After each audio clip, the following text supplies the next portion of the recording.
Un traumatisme dès le départ, Garou sur son rapport compliqué à la célébrité. Pour beaucoup, il est et restera l'inoubliable Quasimodo, dans Notre-Dame de Paris. Un rôle qu'il a fait connaître au grand public, toutes générations confondues. Comme l'ont notamment prouvé les propos de Julien, candidat de la dernière promotion de la Star Academy, qui avait pu partager quelques notes avec le chanteur lors d'un prime. J'étais trop content. En fait, je ne voyais pas Garou mais je voyais Quasimodo devant moi. Je vivais un rêve de gosse.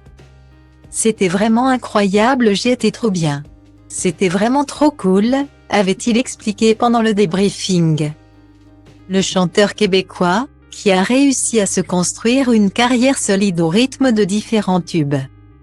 De Seul à Sous le Vent, en duo avec Céline Dion, s'est récemment lancé un nouveau défi en sortant un album en hommage à Joe Dassin, dont il est particulièrement fier. En pleine promotion, Garou s'est confié dans les colonnes du Parisien sur son ascension fulgurante à la fin des années 90, à laquelle il n'a pas eu le temps de s'habituer à l'époque. J'ai commencé par le sommet avec le triomphe de Notre-Dame. Comme si on m'avait déposé directement en haut d'une montagne en hélicoptère. Je vois beaucoup d'artistes qui cherchent à rester en haut coûte que coûte. Moi, j'ai choisi de descendre à ski, pour voir ce qui se passe autour de moi. Et en bas, il y a le chalet ou le tire-fesse pour remonter.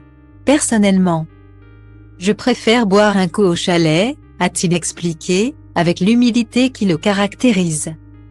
Car le papa d'Emily, sa fille unique âgée de 21 ans, n'a jamais été très à l'aise avec la célébrité.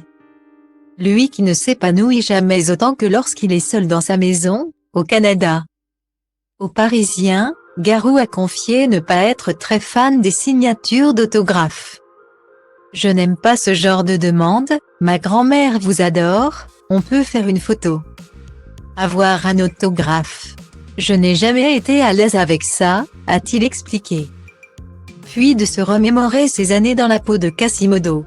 Dans Notre-Dame, je jouais sur scène Quasimodo, qui cherche à être aimé. Certains soirs, ça hurlait Garou.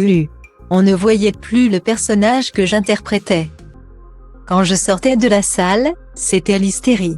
Ça a été un traumatisme dès le départ. La starification. Je préfère avoir une conversation avec les gens. Les fans qui croiseront sa route sont prévenus.